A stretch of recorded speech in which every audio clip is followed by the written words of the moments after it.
capítulo 3, versículo 21. Hoje eu quero falar sobre lembrando aquilo que dá esperança. Vou esperar até que as crianças tenham se retirado. Agora sim que era isso. Lembrando aquilo que dá esperança. Todos têm sua Bíblia aberta? Diga amém. Lamentações 3, 21. Lamentações é um livro escrito pelo profeta Jeremias, logo depois que a cidade de Jerusalém foi destruída pelos babilônios, no ano 586 ou 587 a.C. E ele olha para a cidade e ele vê a cidade toda destruída, os jovens foram levados para o cativeiro, muitos foram mortos, a cidade está arrasada, os muros de Jerusalém estão queimados. E ele diz, em Lamentações, que ele está muito triste por tudo aquilo que está acontecendo. Por isso chama Lamentações, porque ele está lamentando a situação do país, a situação da cidade. Ele está triste. Porém, quando chega aqui, ele diz, quero trazer à memória o que pode me dar esperança. Quero trazer à lembrança aquilo que pode me dar esperança. E outra tradução diz, lembra-me também do que pode me dar esperança. A Bíblia nos adverte várias vezes para não olharmos para trás. Há vários exemplos da Bíblia de que não devemos olhar para trás. Um é da mulher de Ló. Diz lá em Gênesis que a mulher de Ló olhou para trás e virou uma estátua de sal. Isso foi quando Deus estava para destruir a cidade de Sodoma e Gomorra, mandou lá 2 anjos para tirarem a Ló e sua família de lá, e eles saem de lá, mas o coração da mulher de Ló estava em Sodoma, e por isso é que ela olha para trás. Não foi um mero olhar físico para trás, mas um olhar de saudades do que havia naquela cidade, dos prazeres que havia naquela cidade. E ela, ao virar-se para trás, se transformou numa estátua de sal. O Senhor Jesus nos advertiu do perigo que é olhar para trás como a mulher de Ló, quando ele diz, lembrem-se da mulher de Ló. Fica como uma lição para nós, de não olharmos para trás, de não olharmos para aquilo que causa prazeres mundanos, para aquilo que pode nos levar à destruição. Mais tarde Jesus também diz o seguinte, em outra passagem, Jesus diz assim, ninguém que põe a mão ao arado e olha para trás é apto para o reino de Deus. Ninguém que põe a mão ao arado e olha para trás é apto para o reino de Deus. Outra lição de Jesus, que nós, uma vez que nos engajamos no reino de Deus, seguirmos a Jesus, sermos discípulos dele, e também nos envolvermos na obra de Deus, nós não podemos olhar para trás. Uma vez lançado a mão ao arado, nós não podemos olhar para trás. E o apóstolo Paulo mais tarde diz o seguinte, esquecendo-me das coisas que ficaram para trás e avançando para as que estão adiante, prossigo para o alvo. Paulo está dizendo, eu me esqueço das coisas que ficaram para trás e agora eu olho para as que estão adiante de mim e prossigo para o alvo, para aquilo que me foi proposto. Esta é uma das minhas passagens preferidas, já preguei sobre ela e a cito com frequência em minhas mensagens. O que estas 3 passagens nos ensinam? Primeiro, não olhar para trás com saudades do pecado. Foi o que fez a mulher de Ló. Ela olhou para trás, para o pecado, para os prazeres mundanos. Quando você olha para trás, você corre o risco de ficar preso lá atrás. Você corre o risco de querer voltar aos prazeres do pecado. Por isso que Jesus nos adverte, lembrem-se da mulher de Ló. Há crentes que têm saudades do passado, do pecado. Há pessoas que falam, quando eu fazia isso, quando eu fazia, parece que tem alegria e prazer em ficar rememorando quando vivia no passado, quando vivia no pecado. Isso é saudades do pecado. E é exatamente isso que Jesus condena aqui. Estas passagens, especialmente a segunda, também nos ensinam não olhar para trás, para os valores do mundo. Jesus diz que quando você toma o arado, quando você se engaja no reino de Deus, você tem que trocar os seus valores, que até então você esposou, pelos valores do reino de Deus. Ou seja, nós agora temos uma nova escala de valores. Nós agora temos novos valores. E nós devemos orientar nossas vidas por estes valores. Eu acho que parou, por favor. Estes valores são valores do reino de Deus. E onde você encontra esses valores? Na palavra de Deus, na Bíblia.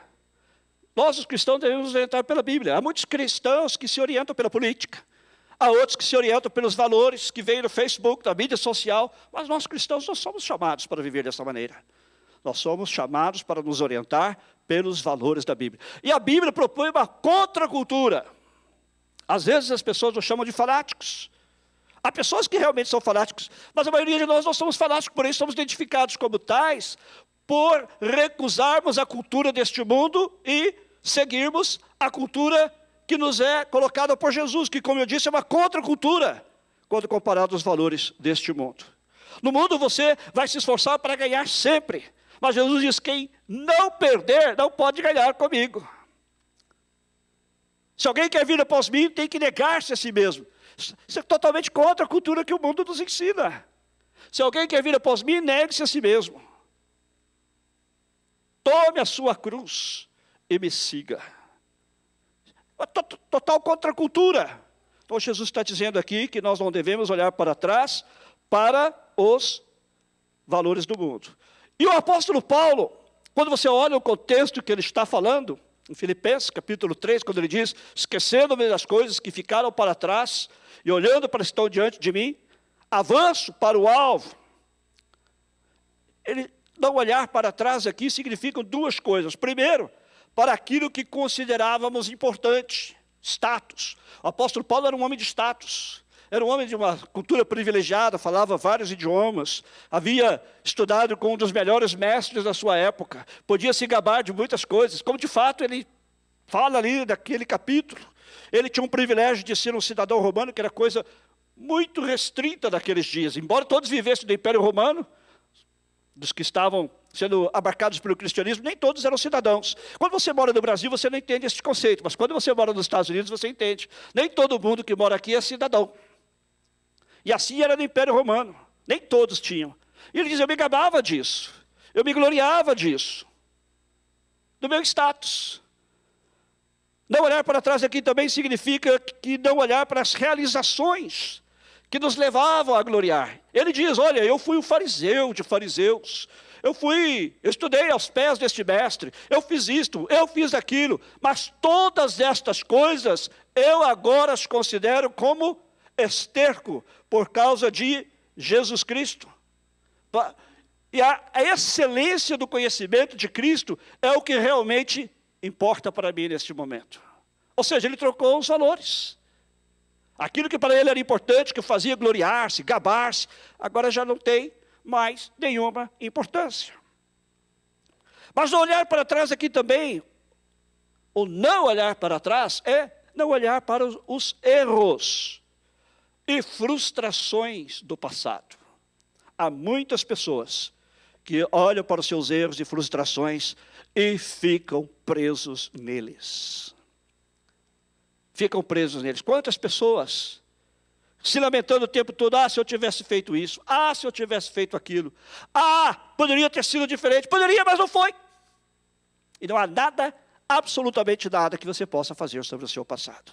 Você pode mudar o seu presente, você poderá mudar o seu futuro, mas você não pode mudar o seu passado. Então aqui significa também não olhar para trás e ficar preso nos erros e frustrações do passado. Entretanto, embora nestas 3 passagens a Bíblia nos advirta para não olharmos para trás, embora a Bíblia nos advirta aqui nessas passagens para não olharmos para trás, em Lamentações 3:21, texto que nós lemos, o profeta Jeremias diz que quer trazer à lembrança aquilo que dá esperança. Quero trazer à memória o que pode me dar esperança. Da outra versão que eu li, lembro-me também do que pode me dar esperança. Para lembrar, é preciso olhar para trás. Você não consegue lembrar de nada se você não olhar para o seu passado. Você não consegue ter recordações se você não considerar o seu passado. Então, para lembrar, é preciso olhar para trás. Há um sentido, então, em que a Bíblia nos ensina que devemos e podemos olhar para trás. Vemos isso no testemunho do apóstolo Paulo, em Atos. Quando e como devemos olhar para trás? Devemos olhar para trás com reconhecimento. Quem eu era? Quem eu era? O apóstolo Paulo diz assim: a mim que noutro tempo era blasfemo, e perseguidor, e insolente, mas obtive misericórdia, pois o fiz na ignorância, na incredulidade. Transbordou, porém, a graça de nosso Senhor com a fé e o amor que há em Cristo Jesus. Fiel é a palavra e digna de toda aceitação, que Cristo Jesus veio ao mundo para salvar os pecadores, dos quais eu sou o principal. Quem eu era? Eu era um pecador perdido. É isso que eu era, é isso que você também era. E talvez ainda seja.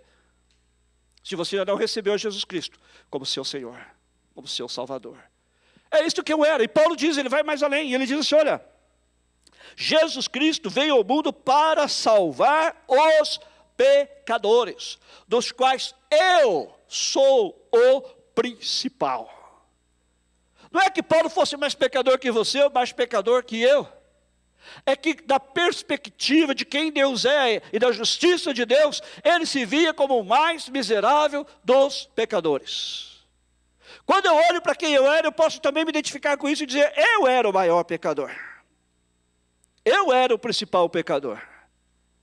Então olhar para trás com reconhecimento. Quem eu era um pecador perdido. Eu quero deixar claro que religião não salva. Vir a esta igreja não te salva. Paulo era religioso, mas ele dizia, eu era o principal dos pecadores. Porque a religião não nos aproxima de Deus. Ao contrário, ela nos afasta. A religião é uma tentativa do homem de se aproximar de Deus. Porém, ela não pode salvar.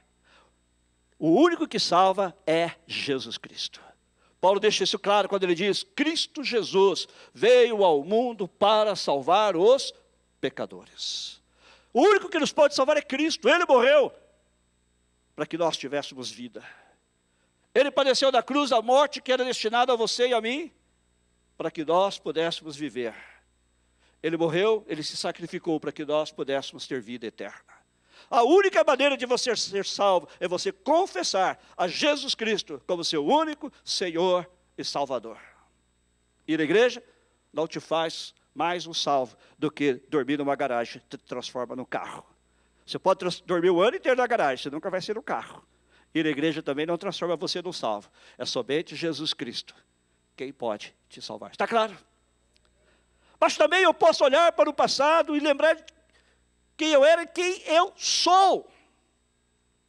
Pela graça de Deus, eu era o maior dos pecadores, mas Jesus me salvou. Jesus me salvou, ele diz no versículo 14, transbordou, porém, a graça de nosso Senhor com a fé e o amor que há em Cristo Jesus. Não é porque eu merecesse, mas por causa da graça de Deus. Graça e favor, imerecido. E ele estendeu esta graça para mim. E quando eu criei em Jesus Cristo, ele me salvou. Ele me perdoou, ele cancelou todos os meus pecados e me deu a certeza da vida eterna. E agora eu sou quem Deus diz que eu sou. Você pode dizer que eu sou isto, que eu sou aquilo, mas o que eu sou é quem Deus diz que eu sou. E quem é que Deus diz que eu sou? Ele diz que eu sou perdoado. Você vai ver muitos erros e falhas em mim, mas ele diz que eu sou perdoado. Eu sou reconciliado com Deus. Não fui eu que tomei a iniciativa, foi o próprio Deus que tomou a iniciativa ao enviar seu Filho para me reconciliar com Ele. Eu sou comprado por preço e pertenço a Deus, eu sou dele. Nós cantamos uma música aqui hoje que diz, tu és o meu dono e a minha paixão. Ele é o meu dono, eu pertenço a ele, eu sou dele. Porque ele pagou um alto preço pela minha vida. Eu sou conhecido por Deus, ele me conhece. Ele sabe das minhas estruturas, ele sabe das minhas debilidades.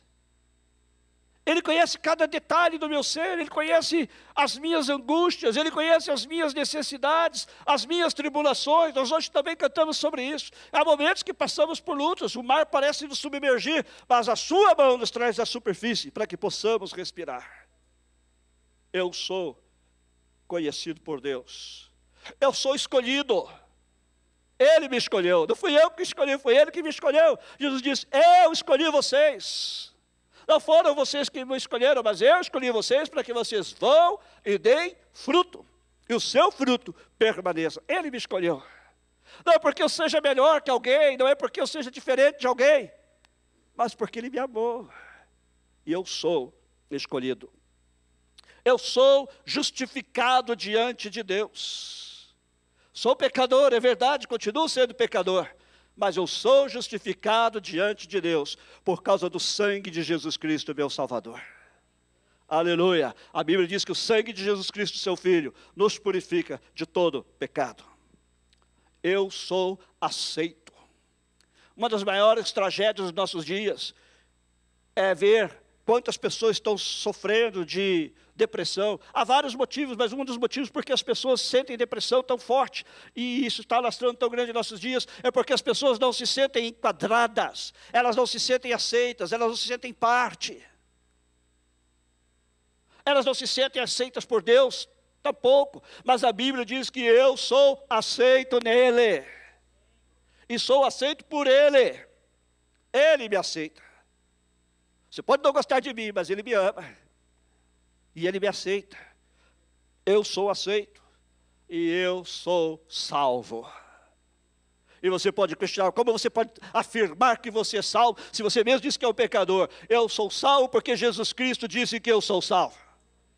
Deus amou o mundo de tal maneira, que deu o seu Filho unigênito, para que todo aquele que nele crê não pereça, mas tenha a vida eterna. Quem tem o Filho de Deus tem a vida eterna. Quem não tem, já está condenado. Mas eu tenho, porque eu creio e tenho o Filho de Deus na minha vida. Eu sou salvo. Olhar para trás então em reconhecimento. Quem eu era e quem eu sou. Mas também somos convidados a olhar para trás com gratidão. Olhar para trás com gratidão. Pelas bênçãos recebidas. Tenho quase certeza que se ao terminar este culto, se dermos a oportunidade, muitos de nós estaremos nos lamentando, estaremos com mimimi, para usar uma expressão moderna, estaremos o tempo todo lamuriando-nos. Olhemos para trás com gratidão, o que Deus fez em nossas vidas, no ano que terminou, e o que Deus já fez todo o nosso passado, as bênçãos recebidas. Você reclama, mas eu não estou tendo a melhor condição de vida. Mas Deus garantiu o seu sustento. Agradeça a Deus pelo seu sustento. Se você não tivesse tido sustento, você nem sequer estaria aqui hoje. Agradecer pela sua saúde. Por mais que você esteja doente, você teve saúde o suficiente para estar aqui hoje. Você teve saúde suficiente para passar do ano de 2018 para o ano de 2019. Quantas pessoas ficaram no ano de 2018? Quantas pessoas foram enterradas em 2018 e já não estão aqui? Agradecer a Deus pela saúde. Mas eu andei perrengue. Não foi só você, muita gente, mas Ele nos sustentou até aqui. Agradecer a Deus pela vida. A vida, o maior dom que nós temos depois da salvação eterna em Cristo, é a vida. Por isso Jesus disse, eu vim para que tenham vida e a tenham em abundância. Não é apenas vida física, mas a vida espiritual, a vida de comunhão com Deus. Agradecer a Deus pelos livramentos. Quantos livramentos Deus lhes deu neste ano que passou? Eu mesmo posso mencionar vários. Das freeways, muitos de vocês sabem que eu passo horas dirigindo. Das freeways, quantas vezes Deus me livrou? Quantas vezes eu vi carros batidos, pessoas tiradas do chão, sendo socorridas, e Deus me livrou. Quantas vezes Deus nos deu livramentos, e não é só no trânsito, em todas as áreas da nossa vida. Quantos livramentos Deus nos deu. Talvez o seu casamento já poderia ter afundado e sido destruído de uma vez, mas não foi porque Deus te deu livramento, Deus te socorreu. Expressar gratidão a Deus também pelas pessoas que Deus colocou em minha vida. O cônjuge, a esposa, o esposo, não é o cônjuge ideal. Você também não é. Agradecer a Deus pelo seu cônjuge que ficou ao seu lado.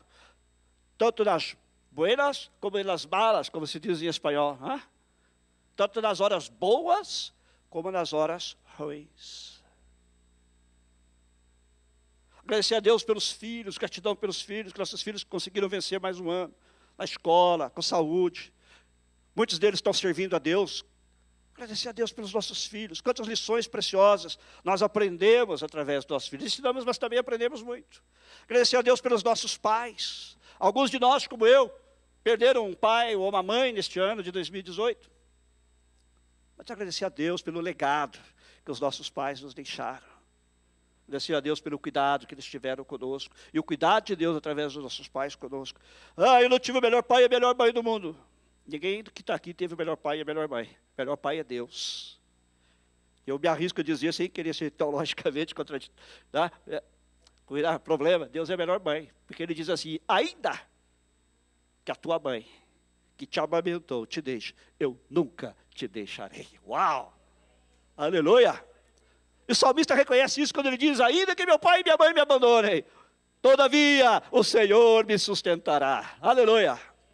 Agradecer a Deus pelos pais, agradecer a Deus pelos seus irmãos, você que tem irmãos, é tão bom ter irmãos, alguns eu sei que não tem, minha filha não tem irmãos, mas é tão bom ter irmãos, eu tenho 4, é uma bênção.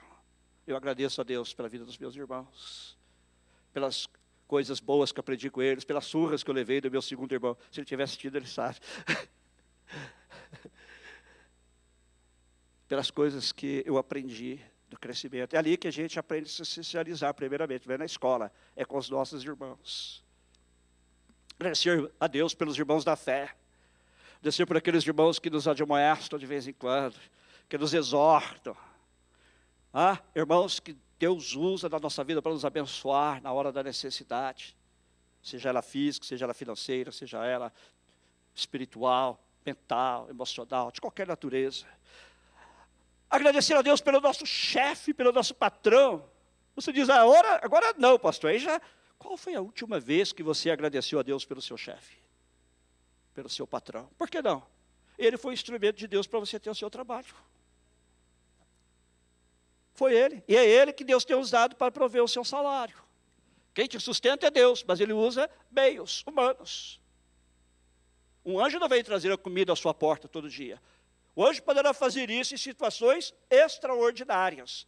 Mas no dia a dia, Deus usa o seu chefe. Ou a sua chefe. O seu patrão, a sua patroa. São eles que Deus usa para prover para você. Qual foi a última vez que você agradeceu? Agradecer pelas pessoas lixa. Outro dia eu falei aqui disso, né? As pessoas lixa. Aquelas pessoas que Deus coloca na nossa vida para nos lixar. Ninguém gosta. Mas a gente precisa ser lixado. E é bíblico isso. Provérbios diz assim, como ferro com ferro se afia, assim o homem ao seu amigo. Meu pai era um homem que gostava muito de trabalhar com ferramentas. Ele tinha muitas habilidades. E na sua caixa de ferramentas sempre tinha uma lima. Quem sabe o que é lima? A lima é uma espécie de lixa metálica. E eu sempre achei interessante. Por que se chama lima? Lima para mim é tipo uma laranja doce, né? Por que se chama lima? É porque ela lima você, ela cria limalhas. Ela vai tirando, não você, né?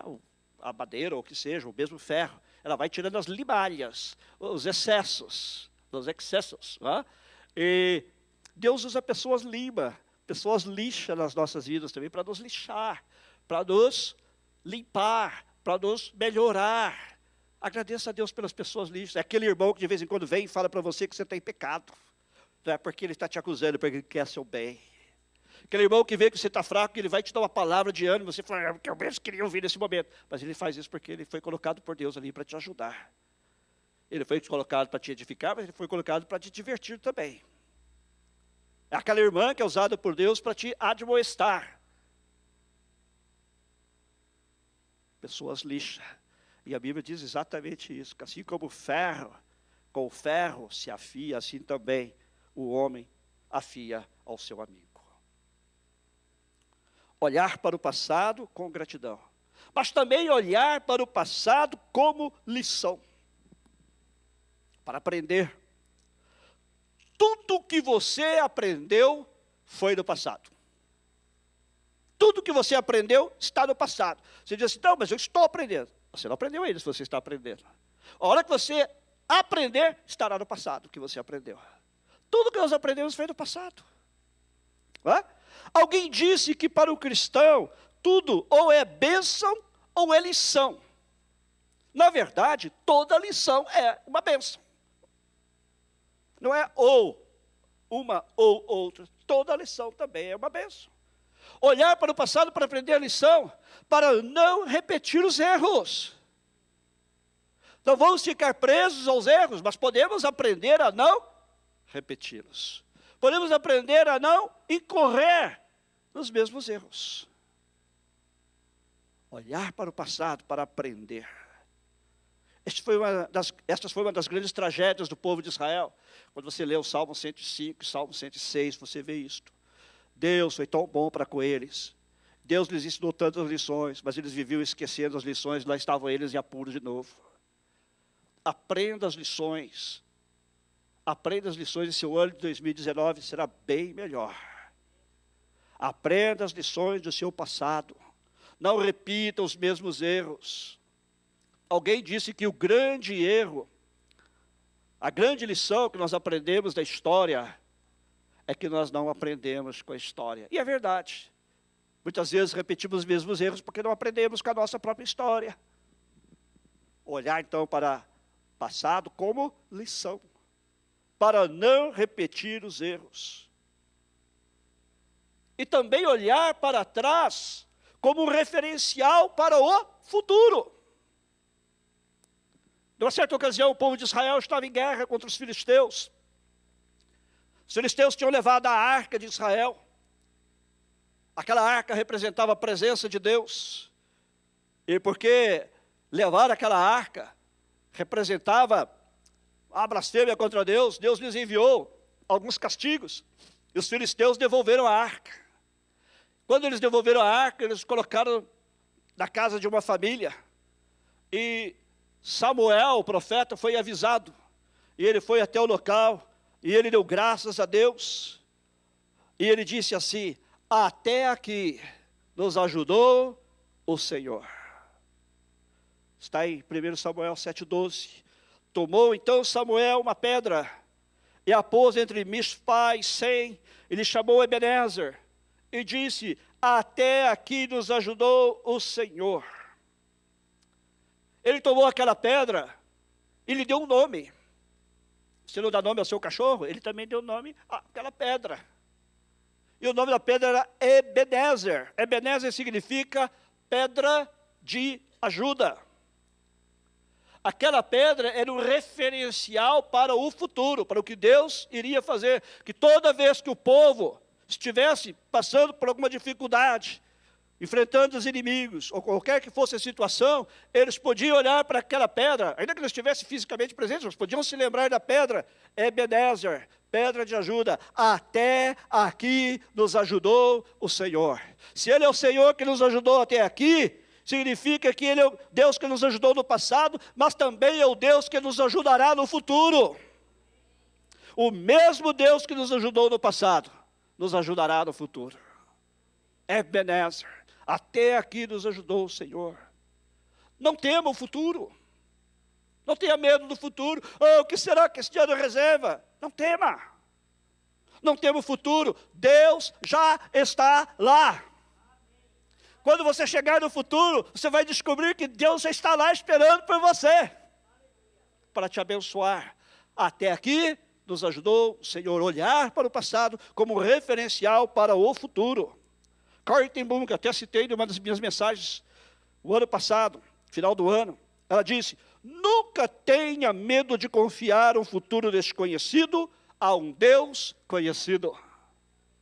Esta mulher não fala isso num vácuo. Esta mulher não fala isso num conforto da sua poltrona, da sua casa.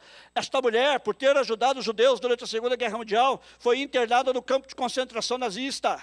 Seu pai foi morto pelos nazistas. Sua irmã foi torturada até a morte pelos nazistas. Ela foi torturada no campo de concentração pelos nazistas, mas sobreviveu. Eu quero encorajar você a ler o livro, a assistir o filme, Refúgio Secreto, The Hiding Place, em inglês. História verídica. Quando ela diz isso, ela está baseando na sua experiência, seu futuro é desconhecido. Imagina, acorrentada, sendo levada pelos nazistas, colocada num trem junto com milhares de judeus, e despachada para um campo de concentração, não sabendo se ela iria voltar. Sua irmã não teve a mesma sorte aqui no sentido de mesmo destino. Sua irmã morreu lá no campo de concentração, e ela sobreviveu. Ela podia dizer com autoridade, baseada em sua experiência, nunca tenha medo de confiar um futuro desconhecido a um Deus conhecido. Amém? Eu quero encerrar citando para você o Salmo 107. Salmo 107 fala de coisas que Deus fez pelo seu povo. E Deus tem feito por nós também. E no versículo 16 diz assim: pois ele, Deus, quebrou as portas de bronze e despedaçou os ferrolhos de ferro. Até uma música baseada neste versículo. Quantas vezes na sua vida as coisas pareciam que já não tinham mais solução e Deus interveio com uma solução? Quantas vezes na sua vida parecia que as portas eram de bronze e você jamais conseguiria transpô-las, mas Deus veio com o seu poder e quebrou as portas de bronze e você pôde entrar? Quantas vezes na sua vida parecia que as portas estavam trancadas com ferrolhos de ferro e você jamais seria capaz de abri-las, e Deus interveio, trazendo com o seu poder o livramento, a bênção, a salvação, a transformação, a provisão, o sustento, a alegria. Este é o mesmo Deus que nós estamos servindo em 2019. Então, nesta noite, olhe para o passado, sim, mas olhe para o passado com reconhecimento. Quem eu era? Pecador perdido. Quem eu sou? Salve Jesus Cristo. Olhe para o passado com gratidão. Tudo que Deus fez por mim. Tudo que Deus já fez, que é um sinal do que Ele ainda vai fazer. E gratidão pelo seu sustento diário. Gratidão pelas pessoas em sua vida. Olhe para o passado também como lição. Aprenda para não repetir os erros do passado. E olhe para trás como referencial para o futuro. O Deus que estava lá no passado é o Deus que está no presente e é o Deus que está já no seu futuro. Amém? Crie na sua cabeça. Nós vamos orar agora. Talvez você está aqui nesta noite e ainda recebeu Jesus Cristo como seu Senhor e Salvador. Se você ainda não fez isso, mas gostaria de nesta noite entregar a sua vida a Jesus Cristo, ou reconciliar-se com Ele, caso você já o tenha feito, mas o tenha deixado. Onde você está? Levante a sua mão. Quero orar com você, aí mesmo onde você está sentado. Alguém nesta noite que quer entregar a sua vida a Jesus Cristo, recebendo como seu Salvador e Senhor? Amém. Deus te abençoe. Há mais alguém? Ou talvez você queira fazer uma reconciliação, como eu disse. Ou quem sabe você é um cristão, mas você se sente fraco na fé, mas nesta noite você quer falar assim: eu quero consagrar a minha vida a Ti. Para poder olhar para o passado, com reconhecimento, com gratidão, como lição e como referencial para o futuro. Se este é o seu caso, vou pedir que onde você está, você se levante, nós vamos orar juntos. Se este é o seu caso, este é o meu caso, por isso eu já estou de pé. Amém. Vamos nesta noite orar ao Senhor, vamos todos colocar em pé. Vamos aprender que o Deus que cuidou de nós, continuará cuidando de nós, neste ano e do nosso futuro. Senhor, Tua palavra diz que não podemos olhar para trás, não podemos olhar para trás com saudade do pecado, não podemos olhar para trás querendo esposar de novo os valores do mundo. Não devemos olhar para trás para aquilo que considerávamos importante, e também não devemos olhar para trás para os erros e frustrações do passado e ficar preso neles. Entretanto, a tua palavra diz que nós podemos olhar para o passado e trazer a lembrança, trazer a memória, o que pode nos dar esperança. Ó Deus, neste sentido nós olhamos para trás nesta noite. Olhamos para trás com reconhecimento, quem eu era, pecador perdido. Olhamos para trás com gratidão, quem eu sou, pela graça de Deus. Eu agora sou quem Deus diz que eu sou. E eu me aproprio de tudo aquilo que Deus diz que eu sou. Ó Senhor, nós também olhamos para trás com gratidão, pelas bênçãos recebidas, pelo sustento, pela saúde, pelos livramentos, pela própria vida, pelas pessoas que Tu colocaste em nossas vidas, até mesmo por aquelas pessoas lixo que o Senhor usa para nos polir, para trabalhar no nosso caráter. Senhor, nós também olhamos para o passado como lição, para não repetir os erros. Reconhecemos, Senhor, que toda lição é uma bênção, e nos apropriamos, Pai, não dos erros em si, mas das lições aprendidas com os erros, para não repeti-los, nem no presente, nem no futuro. Também, Senhor, olhamos para trás, como referencial para o futuro. Estamos seguros em Ti de que, assim como até aqui nos ajudou o Senhor, o Deus que nos ajudou no passado, também nos ajudará no futuro. E por isso não tememos o futuro, porque Tu já estás lá. Ó Deus, nós Te agradecemos porque quantas vezes o Senhor quebrou as portas de bronze e despedaçou os ferrolhos de ferro nas nossas vidas. Isso nos dá a certeza de que de novo o Senhor o fará. Tu quebrarás as portas de bronze, despedaçarás os ferrolhos de ferro. Nada nos impedirá de prosseguir, de realizar os Teus propósitos para nós, se nós nos mantivermos fiéis a Ti. Porque operando Tu, quem impedirá? Operando Tu, Senhor, quem impedirá? Por isso, Senhor, nós depositamos não só o nosso passado, mas também o nosso presente, o nosso futuro nas Tuas mãos, confiantes do Teu cuidado, do Teu amor, do Teu sustento, da Tua provisão, com muita gratidão, Pai, em nome de Jesus. Em nome de Jesus.